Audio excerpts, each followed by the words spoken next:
तो hello everyone, this is doctor Monisha and welcome back to my channel self running. UGC NET का जो paper 1 है उसकी continuously हम प्रिपरेशन कर रहे हैं और उसी कड़ी में आज हम बात करना स्टार्ट करने वाले हैं अपनी 5th यूनिट जो कि है रीजनिंग, है ना। रीजनिंग के बारे में हम डिस्कशन करेंगे। तो रीजनिंग में हमें क्या क्या पढ़ना है वो आप देख लीजिए। पहला हमें पढ़ना है नंबर सीरीज़ के बारे में, लेटर सीरीज़ के बारे में, कोड्स और रिलेशनशिप के बारे में। तो आज के वीडियो में हम बात करेंगे नंबर सीरीज़ और लेटर सीरीज़ के बारे में। कुछ क्वेश्चन भी सॉल्व करेंगे, कुछ क्वेश्चन मैं आपको प्रैक्टिस के लिए भी दूंगी। तो चलिए स्टार्ट करते हैं।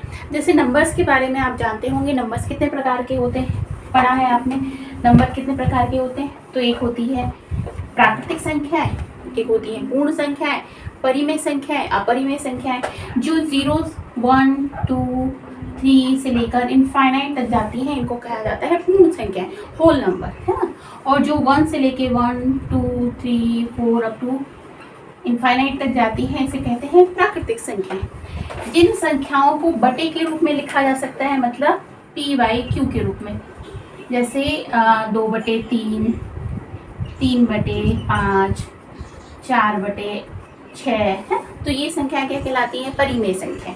और जिन्हें इस प्रकार से नहीं लिख सकते हैं वो संख्याएं कहलाती हैं अपरिमेय संख्याएं। जैसे कि रूट वाली संख्याएं, √3, √9 ठीक है, हाँ, जो मतलब परिमेय संख्या p/q के रूप में नहीं लिखी जा सकती हैं वो, है ना। दशमलव वाली संख्याएं जो होती हैं डेसिमल वाली, वो जैसे 0.00, 0.01, 0.275, इस तरीके की जो संख्याएं होती हैं इनको अपरिमेय संख्या कहा जाता है। इसके साथ साथ में कुछ रैशनल नंबर्स भी होते हैं, लेकिन वो उतना लंबा चौड़ा आपको नहीं समझना है, क्योंकि आपके जो सिलेबस में क्वेश्चन है बहुत ईजी वाले क्वेश्चंस आते हैं, तो बहुत ज़्यादा दिक्कत वाली बात नहीं होगी। अब कहते हैं नंबर सीरीज़ के बारे में। सीरीज़ का मतलब क्या होता है? श्रेणी, है ना। श्रेणी का मतलब क्या होता है कि जो एक ही जैसे सीक्वेंस में जुड़ी हुई हो।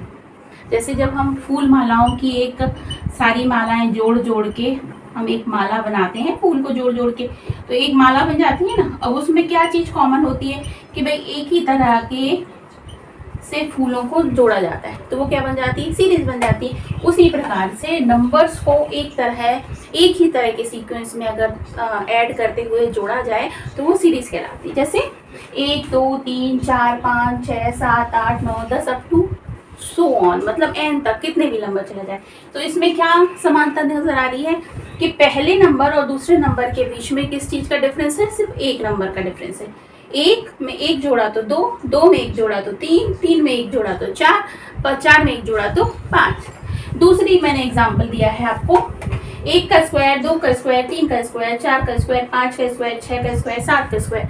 मतलब लगातार क्या है, किस सीक्वेंस में आगे बढ़ रही है? स्क्वायर के सीक्वेंस में। फिर यहाँ पर 2, 4, 6, 8, 10, 12 किस तरह से आगे बढ़ रही है? हर एक नंबर के बीच में 2 का डिफरेंस है। 4 में से अगर 2 माइनस करेंगे तो 2 आएगा, 6 में से 4 माइनस करेंगे तो 2 आएगा। तो इस तरह से सीरीज बनी हुई है। तो जब एक ही क्रम में, एक ही तरह के पैटर्न में नंबर्स को जोड़ा जाता है तो सीरीज बन जाती है, ठीक है। चलिए अब कुछ क्वेश्चंस हम सॉल्व करते हैं। अब यहाँ पर जो मैंने यहाँ एक क्वेश्चन लिख रखा है, क्वेश्चन नंबर 1 दिखाई आपको दे रहा होगा, 8, 9, 5, 3, 2, 5, 3। अब आप कह रहे होंगे कि मैम ये तो नंबर्स एक सीक्वेंस में नजर नहीं आ रहे, है ना ही तो इनमें स्क्वायर वाला पैटर्न है, ना ही डिफरेंस सही है, क्या है? तो हमें क्वेश्चन को ध्यान से पढ़ना पड़ेगा कि क्वेश्चन क्या पूछ रहा है। तो इसमें पूछ रहा है निम्नलिखित अनुक्रम में ऐसे 5 कितनी बार आए हैं जिनके तुरंत बाद 3 आया है। इसमें क्वेश्चन पूछा है ऐसे 5 कितनी बार आए हैं जिसके तुरंत बाद 3 आया है। तो आपको उनके काउंट करके लिखने पड़ेंगे कितनी बार 5 आया है कि जिनके तुरंत बाद 3 आया है। तो चलिए मिला लेते हैं। ये आया 5 के बाद तुरंत 3, ये आया 5 के बाद तुरंत 3, ये इसके बाद 5 के बाद 5 आया, इसलिए इसको नहीं निकालेंगे। और कहाँ लिखा हुआ है 5, इसके 5 के बाद 7 आया, इसको भी नहीं निकालेंगे। लेकिन ये आया है 5 के बाद 3, ठीक है, ये भी आया है 5 के बाद 3, इसके बाद 5 के बाद 7 आया है, फिर कहीं 5 आया ही नहीं है। तो कुल मिला के कितने बार हो गया? 1, 2, 3, 4। तो आंसर कितना हो जाएगा? आंसर में ऑप्शन दिए हैं कितने, 1 2 3 4, तो अपना आंसर क्या हो जाएगा 4। आपको 4 वाले आंसर पर टिक करना है, ठीक है ना, समझ आ गया। चलिए इसी तरीके का हम एक और क्वेश्चन कर लेते हैं।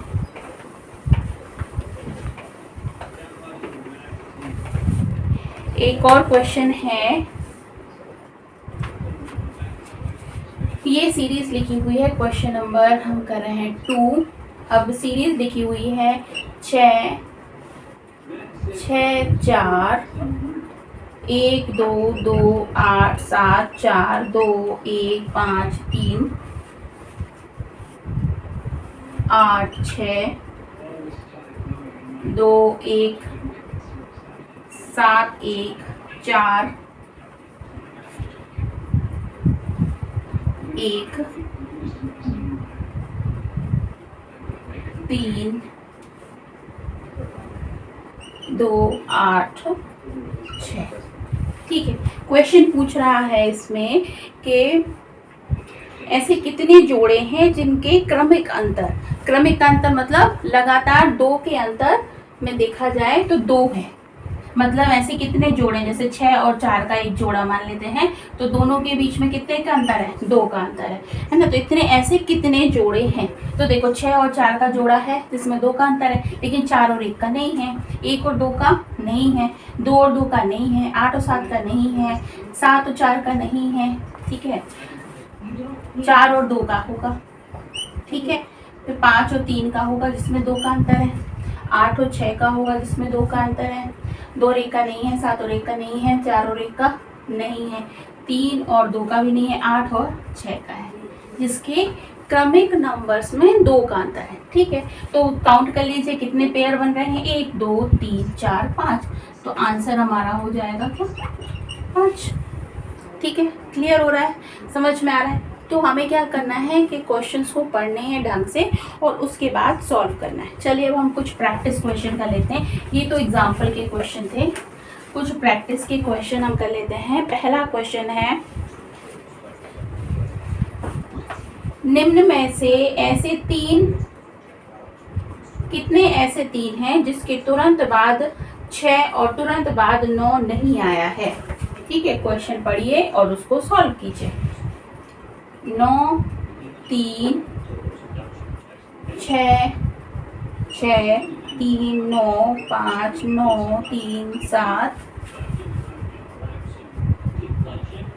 8 9 1 6 3 9 6 3 9। क्वेश्चन क्या पूछ रहा है, क्वेश्चन पूछ रहा है ऐसे कितने 3 हैं जिसके तुरंत बाद 6 और तुरंत बाद 9 नहीं आया है। ठीक है, तो 3 के बाद 6 आया है भाई इधर पर, ठीक है, 3 के बाद 9 भी आया है इधर पर, ये आ गया एक पेयर जिसके बाद ना तो 6 है ना ही 9 है। फिर क्या है, 3 के बाद 9 है और यहाँ भी 3 के बाद 9 है, तो केवल कैसा पेयर हो रहा है, एक ही पेयर ऐसा हो रहा है जो कि जिसके बाद 6 या 9 नहीं है, तो आंसर क्या हो जाएगा 1। ठीक है,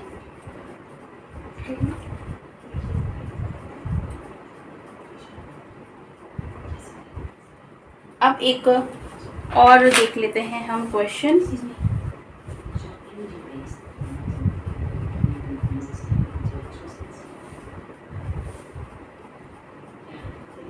चलिए ये वाले तो सब सिंपल लग रहे हैं मुझे, आपसे बन जाएंगे इस तरीके के कोई भी प्रश्न आएंगे तो आपसे बन जाएंगे ना, इसमें तो कुछ और नहीं समझ आ रहा है। चलिए नेक्स्ट हम देख लेते हैं पोर्शन।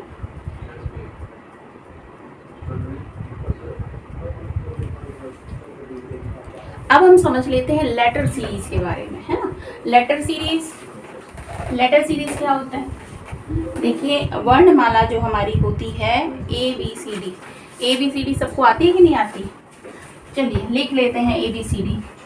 बच्चे हो गए हम लोग छोटे छोटे, ABCDEFGHIJKLMNOPQRSTUVWXYZ। अब ये क्या करना है हमको, हमें इसके बाद क्या लिखना है, नंबर लिखने 1 2 3 4 5 6 8 9 10 11 12 13 14 15 16 17 18 19 20 21 22 23 24 25 26। तो टोटल लेटर कितने होते हैं इंग्लिश की वर्णमाला में, 26 लेटर होते हैं। तो आपको क्या करना है, एक कॉपी पर ये सारे ही सीक्वेंस में, मतलब यहाँ से 1 से स्टार्ट किया तो यहाँ 26 आ रहा है, यहाँ से 1 से स्टार्ट किया तो यहाँ पर 26 आ रहा है।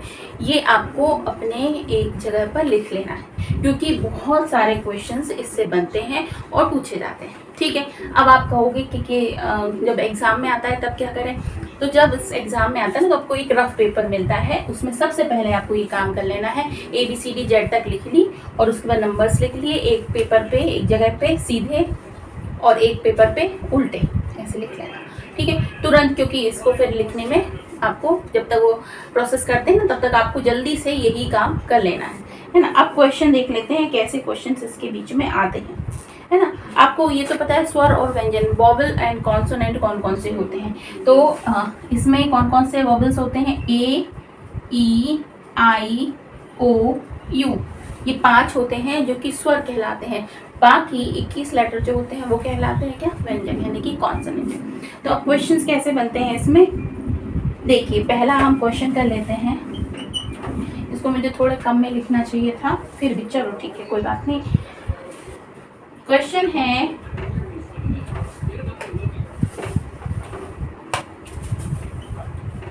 BDF CFI नेक्स्ट DHL,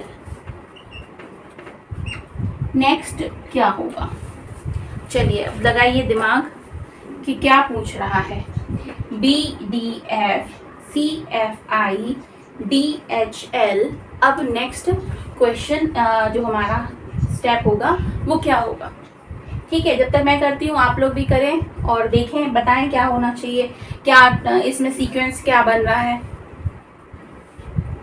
देखिए P, एक लेटर छोड़ दिया D, एक लेटर छोड़ दिया F, मतलब क्या बना रहा है सीक्वेंस, एक छोड़ के एक, B C छोड़ा D E छोड़ा F, है ना। नेक्स्ट क्या बन रहा है, C F I, C एक छोड़ा, देखो 2 छोड़ दिए, C 2 छोड़ दिए F, फिर 2 छोड़ दिए I।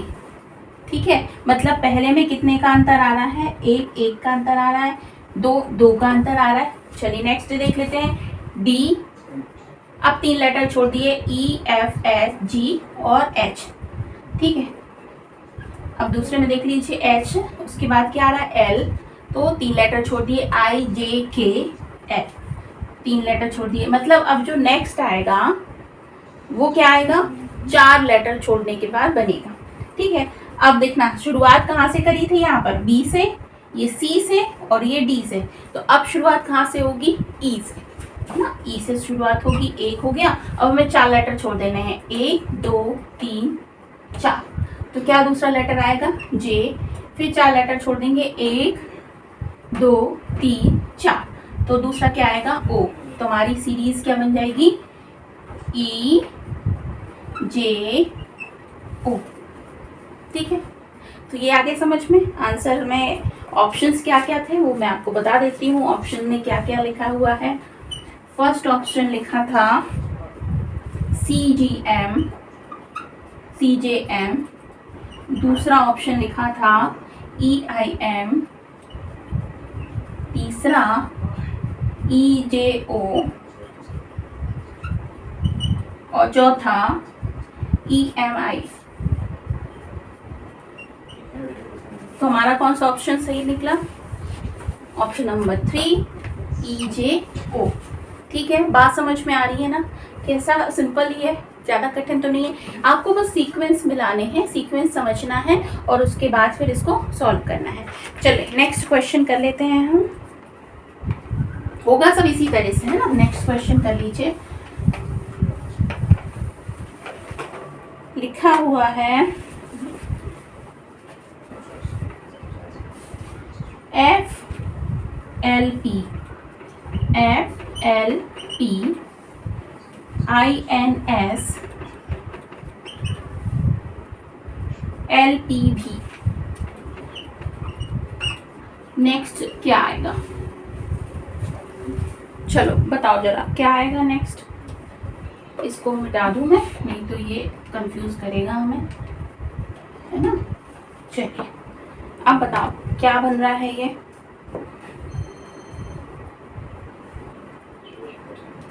FLP कहाँ है भाई? F, ये है F, फिर आ रहा है क्या L, और फिर आ रहा है क्या P। कितना छोड़ रहे हैं गैप? 1 2 3 4 5, 5 का जोड़ा है, ठीक है। दूसरा लेटर क्या है? L, फिर क्या है 1 2 3, अगले में 3 ही छोड़े हैं। फिर कर रहे हैं क्या? INS, I कितना छोड़ रहे हैं? 1 2 3 4 5, हाँ इसमें भी 1 2 3 4, 4 है। फिर क्या किया है? S, 1 2 3 4,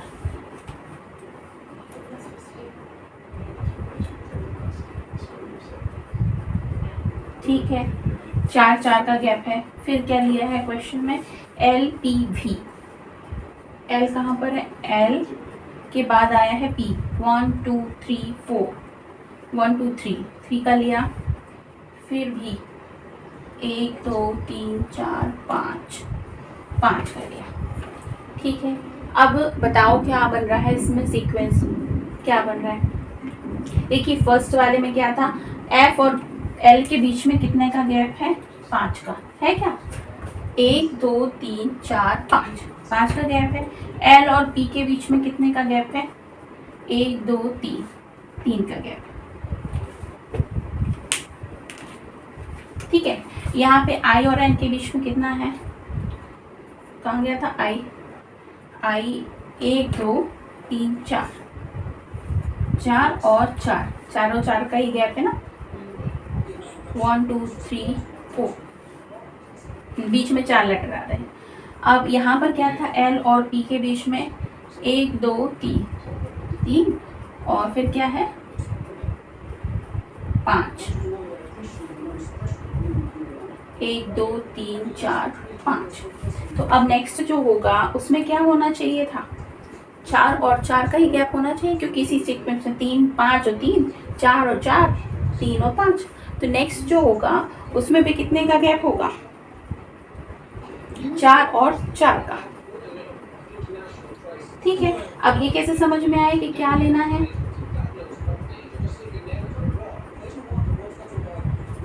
F के बाद 2 लेटर छोड़ के लिया है क्या? I, है ना। और I के बाद 2 लेटर छोड़ के लिया है L। अब हमें क्या लेना है? 2 लेटर छोड़ के लेना है O, ठीक है। O के बाद 4 निकाल लीजिए, 1 2 3 4, ठीक है। तो बन रहा है क्या? O, और ये लेटर कौन सा आ रहा है? 4 छोड़ दिए तो P, और उसके बाद भी 4 छोड़ दिए, 1 2 3 4 Y। तो हमारा क्वेश्चन का नेक्स्ट स्टेप क्या बन रहा है? OTV, दोनों में ही 4 4 का गैप है। तो ये हमारा क्या होगा? आंसर होगा। क्लियर? समझ में आ गया आपको क्वेश्चंस? कोई भी कंफ्यूजन हो तो आप मुझसे पूछ सकते हैं। चलिए अब ये आपको कुछ क्वेश्चंस मैं सॉल्व करने के लिए दे रही हूँ, आप घर पे करिएगा और सारे स्टूडेंट्स मुझे आंसर बताएंगे। क्वेश्चन फटाफट से लिख देती हूँ मैं, है ना, तो उसको आप नोट कर लेना। तो ये कुछ क्वेश्चंस हैं, 4 प्रश्न मैं आपको दे रही हूँ, इसको आप सॉल्व करिएगा। करना आपको वही है, आपको सारे लेटर्स लिखने हैं, उसके नीचे नाम लिख लेने, उसके नंबर्स लिख लेने हैं उल्टे और सीधे दोनों ही क्रम में लिख लीजिएगा। जैसे ए को आप 1 से स्टार्ट करें तो जेड हो जाएगा 26, और ऐसे ही ए को 26 से स्टार्ट करें तो जेड हो जाएगा 1, है ना। और फिर ये सॉल्व करने हैं आपको, ठीक है। इसमें लिखना है फर्स्ट वाले में गलत पद ज्ञात करना है कि ये 4 और 5 दिए हुए हैं ना, इनमें गलत पद कौन सा है। तो गलत पद कौन सा होगा, जिसकी सीरीज एक जैसी नहीं हो रही होगी। मतलब सारी सीरीज पहले समझिएगा कैसी सीरीज में आगे बढ़ रहे हैं, उसमें जो भी ऑड होगा वो गलत हो जाएगा। इसमें आपको आखिरी अगला पद निकालना है जैसे हमने निकाला था, इसमें भी आपको अगला पद निकालना है जैसे हमने निकाला था, और इसमें भी आपको वही करना है जैसे हमने निकाला था, ठीक है। तो ये कुछ क्वेश्चन है, इनको सॉल्व करना। अब ये सेशन हम यहीं पे फिनिश करते हैं, क्योंकि नंबर और सीरीज जो है मैंने आपको बेसिक बता दिया, क्योंकि बेसिक ही क्वेश्चंस आते हैं, बहुत ज़्यादा टफ नहीं आते। अब उसके बाद में कल हम पढ़ेंगे कोड, ठीक है। और कोड के बाद में आगे जो रिलेशनशिप वाले क्वेश्चंस आते हैं, जैसे मेरे दादा के चाचा का, नाना का, पापा का, भाई आपका बहनोई लगता है तो वो क्या रिलेशन हुआ है ना, इस तरीके से क्वेश्चंस आते हैं, तो वो हम करेंगे कल, है ना। तो ये सेशन आपको कैसा लगा, अच्छा लगा हो तो लाइक ज़रूर करना, शेयर ज़रूर करना लोगों के साथ में, और चैनल को ज़रूर सब्सक्राइब करना है, ठीक है। मिलते हैं कल फिर इसी समय पर, तब तक के लिए अपना बहुत ख्याल रखिए, प्रैक्टिस करते रहिए। Bye bye.